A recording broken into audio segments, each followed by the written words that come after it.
Eu frequento a Expo Café desde as primeiras edições lá e ver o quanto que a mecanização evoluiu nesse tempo.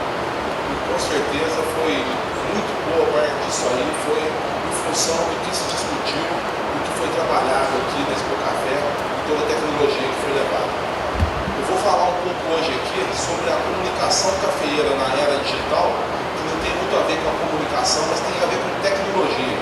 E cada vez mais as tecnologias fazem parte do dia a dia do homem do campo. Então eu sou pesquisador lá do Instituto Agronômico de Campinas, o IAC, ali a foto do Dom Pedro, né? O Instituto Agronômico foi fundado por Dom Pedro II e aqui do lado, desse lado aqui, nós temos aqui o Dr. Alcides Carvalho fazendo uma polinização ali e o Dr. Alcides empresta um nome lá para o nosso centro de café, o Instituto Agronômico de Campinas. Então, falar um pouco sobre comunicação na era digital. A comunicação do mundo começou quando as pessoas, o ser humano começou a falar. E a primeira parte de comunicação que houve, então, foram essas pinturas rupestres, foi a primeira forma de escrita que existiu para o homem poder deixar para frente. Depois disso foi se trabalhando a parte escrita, a parte falada, livros, até vir a imprensa, onde Gutenberg trabalhou uma máquina que rodava e começou a rodar jornal, os manuscritos. Então isso tudo foi sendo trabalhado, até chegar na posição de 20 anos para cá, mais ou menos, que nós temos a internet entrando na vida de todo mundo e fazendo com que, com certeza, mudasse muito a forma de comunicação de todos nós.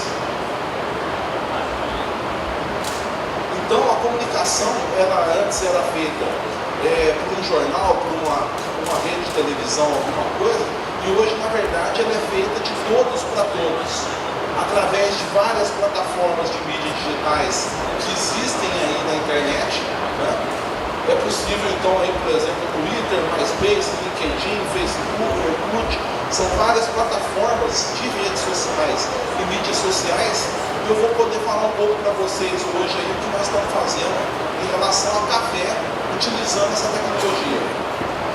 No passado recente, a gente escutava dos nossos pais, dos nossos orientadores, professores: consiga o máximo de informação, guarde com você e use a seu favor. O seu quanto de informação você conseguir deter. Só que hoje a internet possibilita que todo conhecimento, ou boa parte dele, esteja disponível para todo mundo, então mudou um pouco a lógica. Você passa a ser aquilo que você consegue compartilhar com os outros. Isso aí que a gente tem vivido.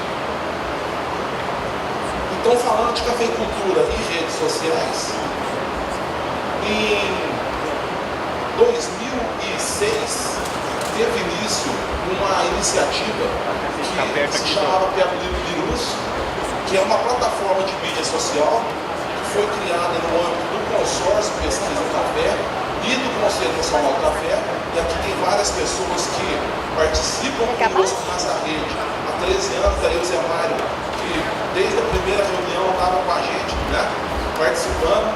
E então, na época, havia discussão que precisava de ver uma forma de aproximar um pouco do que a pesquisa estava fazendo na academia, nas universidades, nas instituições de pesquisa, e fazer que essa informação chegasse à assistência técnica de extensão rural, seja ela pública ou privada. Na época, o CNC, o Conselho Nacional do Café, capitaneou essa parte aqui ligada, então, ao setor privado. Então surgiu essa plataforma, o Peabilirus, e que depois teve início, então, a rede social do café, que é o que eu vou falar com vocês hoje. Nessa rede social do café, que é a plataforma, tem várias formas de aplicativos que se pode estar postando, estar divulgando. A maioria delas são notícias, né? São informações que a gente consegue colocar da internet. Por exemplo, cafeicultores do sul de Minas declaram-se moratórias. Essa aqui não é de agora essa notícia, não. Isso aqui é de outra crise.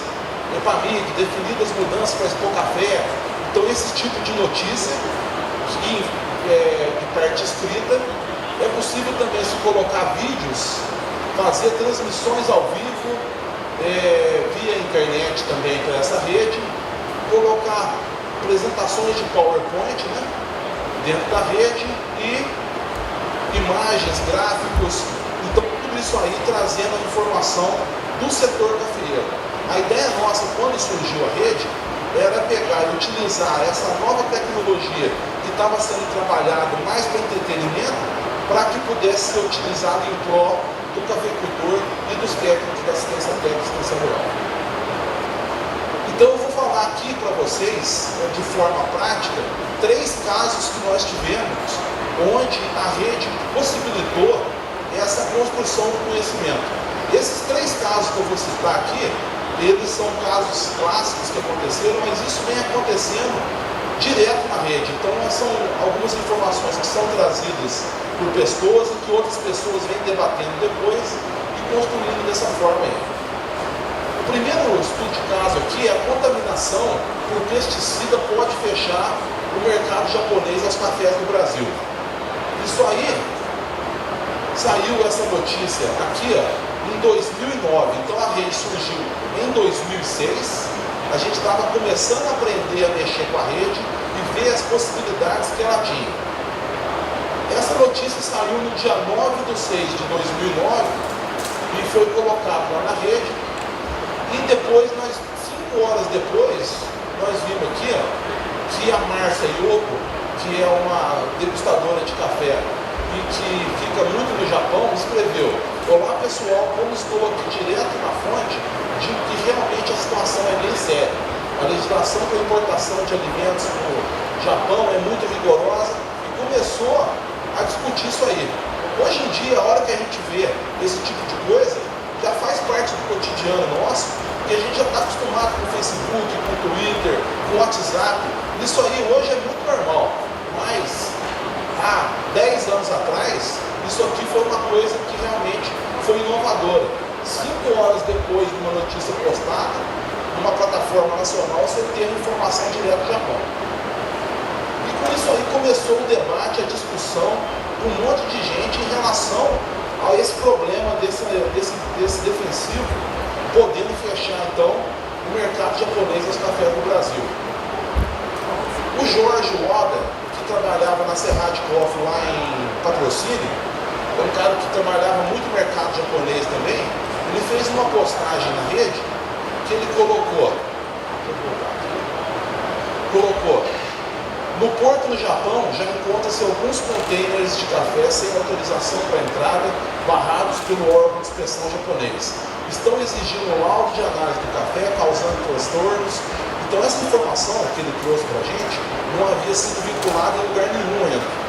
Foi a primeira vez que apareceu na rede. E com isso aí, nós fizemos a divulgação desse problema que estava acontecendo lá e ganhou a grande mídia. Então o Café Point, Notícias Agrícolas, Canal Rural, Revista Cafeicultura, todo mundo trazendo essa notícia, então, que realmente estava causando sérios transtornos para o exportador brasileiro a hora que esse café estava chegando lá no Japão e não estava podendo entrar.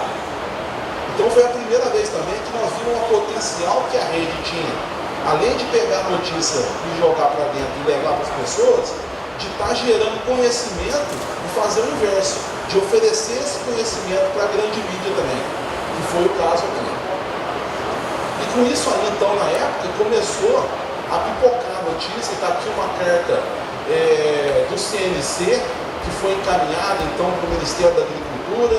Na época era o Gilson, daqui de Três Pontas, que estava no Conselho Nacional, o secretário de Defesa Agropecuária, e tudo isso foi sendo colocado na rede e foi sendo acompanhado por todo mundo. Depois de praticamente aqui uns 2 meses de discussão, debate, o Ministério da Agricultura, junto com o Ministério de Relações Internacionais, mandou uma comitiva de agrônomos brasileiros para o Japão, e teve a discussão lá. O Japão acabou aceitando então aí o 0,3 ppm desse princípio ativo no mercado japonês, porque na verdade o japonês estava exigindo além do que era preconizado pelo Códex Alimentar, que rege isso aí em nível internacional. Nessa época nós tivemos aqui 4.000 visitas nessa postagem, e 25 pessoas, 25 comentários de pessoas, então, discutindo sobre o assunto.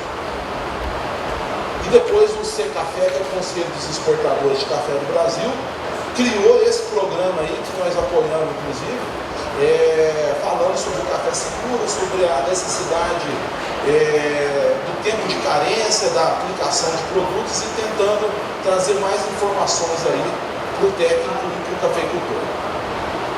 Um outro tema que também surgiu na rede e que foi bastante discutido foi o terraceamento de café no morro, né?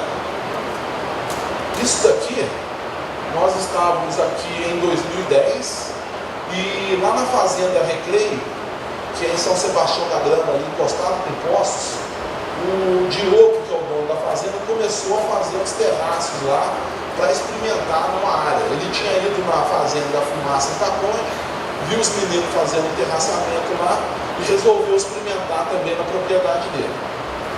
E aí pegou e mandou esse vídeo para a gente na rede, nós postamos o vídeo, na época tinha um tratorzinho cafeeiro com uma pá traseira fazendo esse terraço e o próprio tratorista dele fazendo esse serviço ali, e nós mostramos esse vídeo na época e nós estávamos também numa crise, o pessoal precisando de mecanizar, diminuir custo de produção, então teve bastante interesse sobre o tema. Na mesma postagem, o Ensei Neto, que é um cara que degusta café também, ele estava no Iêmen. Aí ele mandou essa foto para a gente mostrando que a cafeicultura do Iêmen já era uma cafeicultura toda baseada em terraço. Então que a gente não estava inventando nada aqui. Isso aí já em outros países já era trabalhado e já vinha acontecendo. Na época nós tivemos 10 mil visitas nessa discussão e 86 comentários. E aí começou uma ideia de fazer um dia de campo, um debate, uma discussão sobre terraceamento. Não é uma tecnologia que havia sido pesquisada, tipo assim, nenhuma instituição de pesquisa ou ensino estava pesquisando isso aí, estava acontecendo no campo e o pessoal queria fazer um dia de campo. Então, na verdade, não era um dia de campo nos moldes tradicionais de se apresentar uma tecnologia pronta, mas sim de trazer o pessoal da pesquisa e da extensão para conhecer, para daí começar essa discussão. E aí nós fizemos lá essa visita técnica na Fazenda Recreio, a gente estava esperando umas 20 pessoas. E aí acabou indo um monte de gente no dia, lá umas 80 pessoas, pessoal de mecanização agrícola, pessoal da UFV, um monte de gente veio participar então desse evento com a gente. E aqui a foto de uma área terraceada lá já, uma área bem declivosa, né? E que você vê aqui que o pessoal está andando tranquilamente aqui, pela rua em pé, uma área que era para todo mundo meio tombado ali. Ainda não se desenvolveu tecnologia para colher café nesse terraço, mas já se faz adubação, manejo de mato, pulverização, isso aí já está se fazendo bastante. Pensando que é um custo alto também a implementação dessa técnica, vale muito para quem tem café de morro e vende café especial com alto valor agregado, como é o caso da Fazenda Recreio, que eles têm lavouras antigas de Bourbon e vende no mercado com um preço diferenciado. Um outro tema que foi abordado também aí pela rede social, isso aqui é mais recente, vocês vão lembrar bem, aqui foi a seca e alta temperatura no verão de 2014. Espera aí, só um momento aqui. Essa é a primeira. No dia 15 de janeiro de 2014, um cafeicultor aqui de Carmo da Cachoeira, o Arnaldo Reis Caldeira Júnior, ele fez uma postagem na rede, ele mesmo foi lá e escreveu: aos traders e players do mercado que jogaram e apostaram no café de 90 cents, saudações. A verdade é que a seca e a estiagem agora no início de janeiro, no cinturão cafeeiro do sul de Minas, Três Pontas, Varginha, Machado, Guaxupé, não chove há quase 20 dias, já prejudicou a granação do café, o crescimento. Então é um cafeicultor que resolveu fazer uma postagem na rede e fez esse alarme do problema que estava acontecendo lá. Poucos dias depois, 15 dias depois, continuou sem chover um verão de temperaturas muito altas, todos vocês lembram disso aí, né? E começou a perda a aumentar mais ainda. E aí tem esse cara lá de Pinhal, que é o Jacó, né? Ele já começou a fazer uma estimativa dele lá, que ele já falou em perda de 6 milhões de sacas em funções dessa seca aí. Na época foi um alarde muito grande, né? Mas a gente tem que ir acompanhando no tempo aqui, ó, dia 15 e aqui dia 29 de janeiro. E aí começou então esse alerta e esse debate aí, falando desse problema em função da estiagem e do calor. Um monte de gente participando conosco dos debates, da discussão, pessoal de cooperativa, da extensão, muita gente participando, falando aí sobre esse problema da seca e o que estava acontecendo em cada região produtora onde esse pessoal trabalhava. E aí começou a aparecer essas fotos aqui e começou a surgir esse problema aí do coração negro, onde o fruto estava intacto, né? A hora que você olhava o fruto estava intacto aqui, a hora que você cortava o fruto já estava sem granar isso aí. E começou o problema a aparecer. A Fundação Procafé em janeiro já mostrou que havia uma disponibilidade de água no solo bem abaixo do que a média de 40 anos e começou a dar esse problema. E aí, um professor Donizete, né, lá da UFLA, escreveu esse artigo para a gente lá na rede social, especialmente para a rede, falando a seca e a cafeicultura, o que a fisiologia vegetal tem a explicar. Então começou já a explicar o que estava acontecendo. O professor Rena, lá de Viçosa, também escreveu um mês depois, mais ou menos, seca e alta temperatura nos cafezais brasileiros. Um estudo de caso e sua amplitude nacional. Escreveu isso aqui em inglês e português e nós divulgamos isso aí para a grande mídia. Está aqui o professor Rena depois, no dia que ele foi fazer uma palestra lá na Cochupé falando desse problema da seca, e nós fizemos uma transmissão ao vivo disso daí. Hoje em dia está na moda, todo mundo tem um celular, via Instagram, via Facebook, faz a live, né? É muito tranquilo, todo mundo hoje faz transmissão ao vivo. Mas há 5, 10 anos atrás isso não existia. Então era muito difícil conseguir fazer isso, né?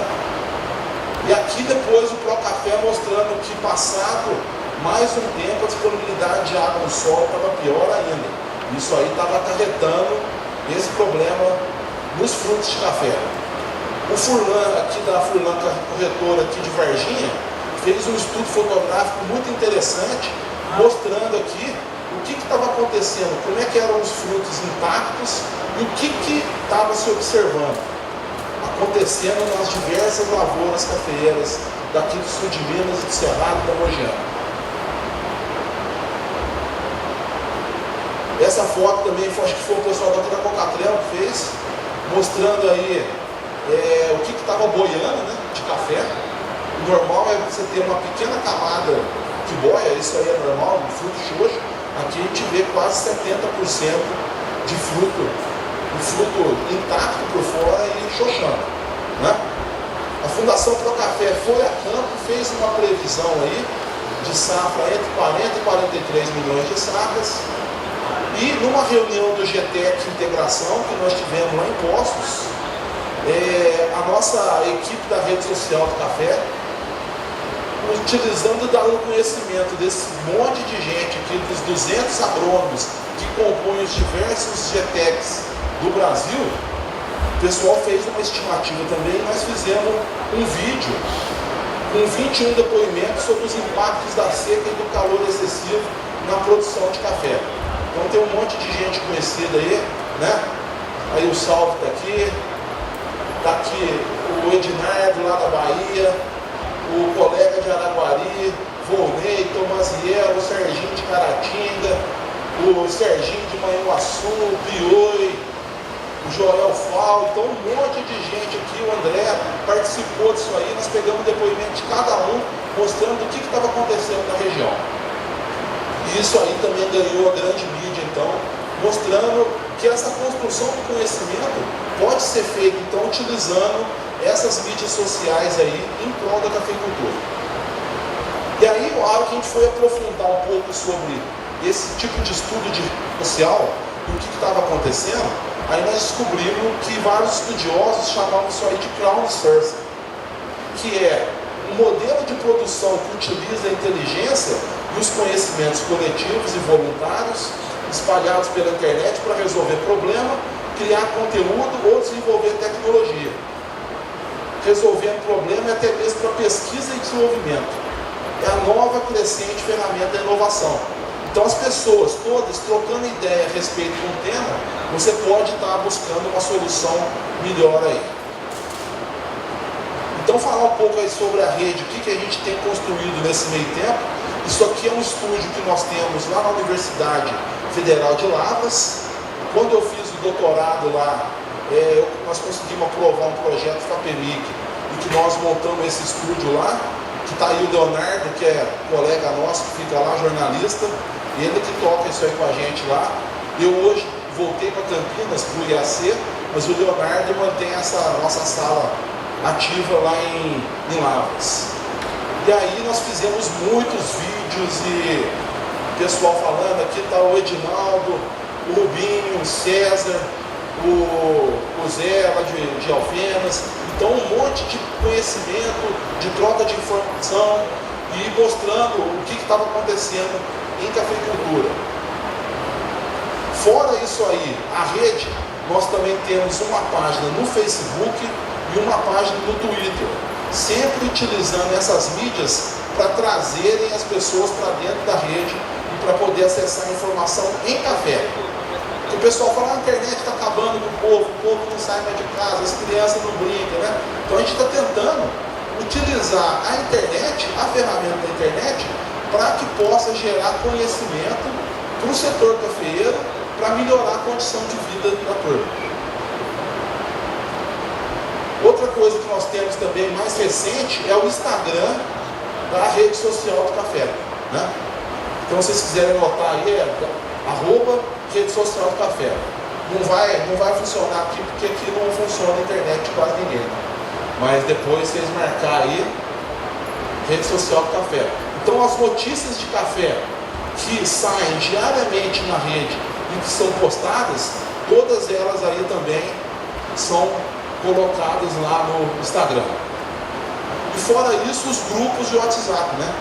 Só para ter uma ideia aqui, quem está aqui hoje que participa de pelo menos um grupo de café no WhatsApp?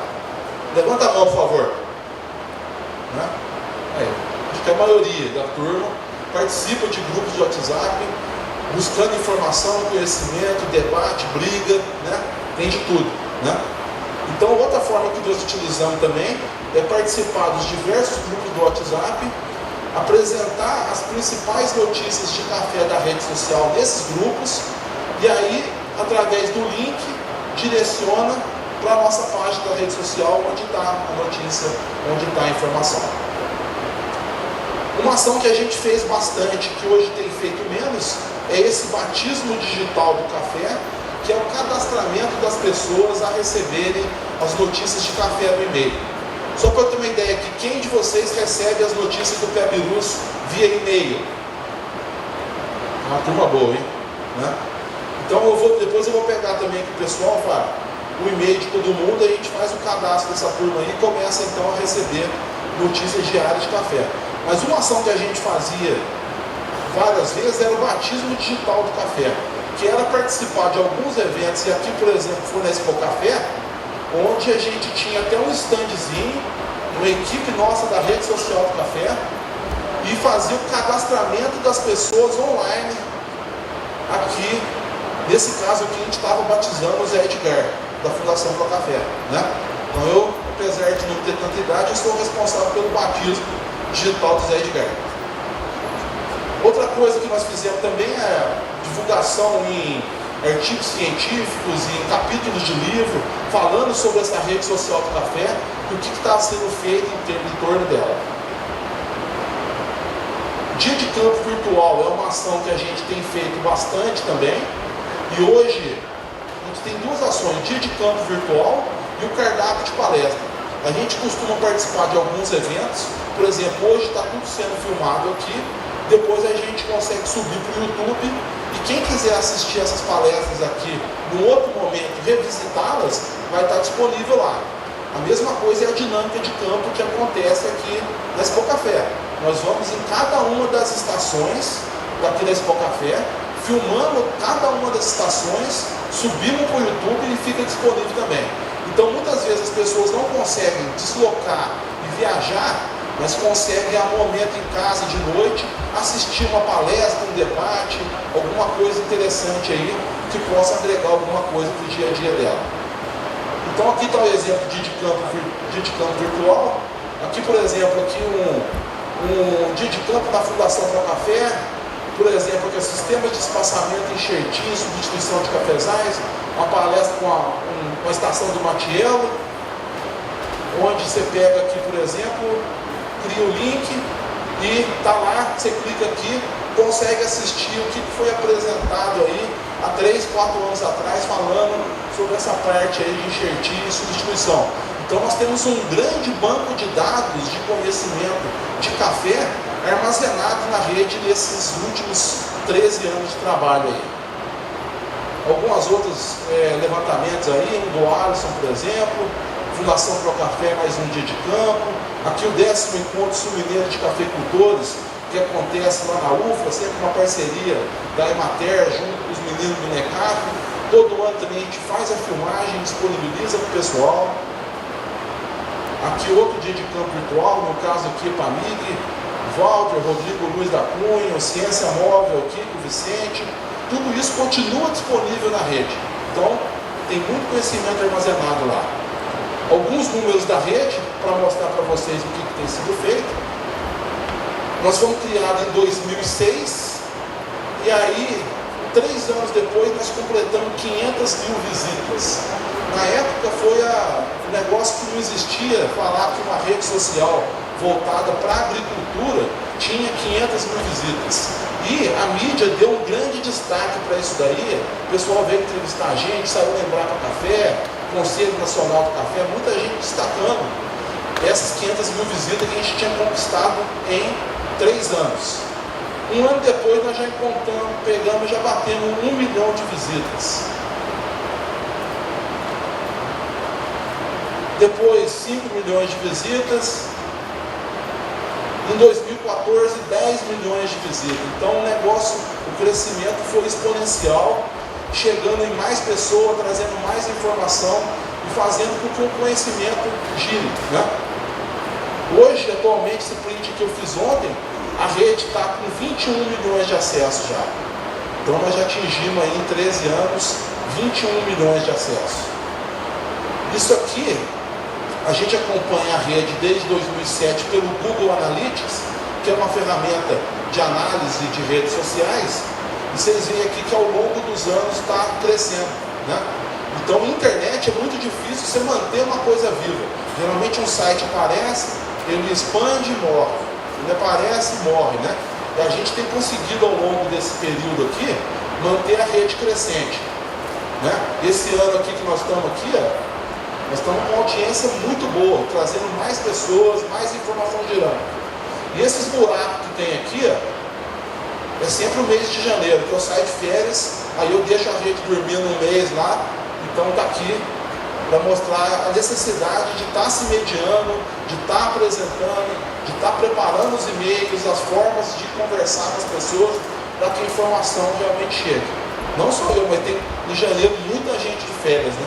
Então as pessoas pegam, vão para a praia, largam o celular, largam o computador, não quer saber de café, não quer saber de nada. Nós já fomos visitados aí por 150 países diferentes. O Brasil, com certeza, é o país que é maior audiência, né? A nossa rede é em português, então a língua portuguesa, mas depois vem Estados Unidos, Portugal, Colômbia, Nicarágua, Costa Rica, Itália, Inglaterra, Guatemala. O estado de Minas Gerais corresponde a 53% da nossa audiência. Então, onde está o café, onde estão os produtores, onde está a maioria dos técnicos, realmente é onde traz a maior audiência da rede social do café. Acompanhada depois de São Paulo aqui, com 25%. E as principais cidades que acessam a rede: Belo Horizonte, São Paulo, Lavras, Campinas, Rio de Janeiro, Brasília, Varginha e Franca, né? Então todas cidades também ligadas ao setor cafeeiro. Já indo para os finalmente, já está dando meu tempo ali, em termos de reflexões aqui, o que a gente queria deixar para falar, isso aqui é uma frase do Bernard Shaw, que fala que se você tem uma maçã e eu tenho uma maçã e nós trocarmos, cada um de nós vai ter uma maçã. Se você tem uma ideia, eu tenho uma ideia e nós trocarmos essas ideias, então cada um de nós vai ter duas ideias. Então essa troca de informação, essa colaboração, essa troca é muito boa. Isso aqui é um ganha-ganha. E é o que a gente tem feito utilizando essas ferramentas de internet voltado para a cafeicultura. E essa outra frase aqui do Rodrigo Mesquita, que é o Rodrigo, ele é um dos acionistas do jornal Estado de São Paulo, que foi o cara que fez a concepção da Rede Piabiruçu.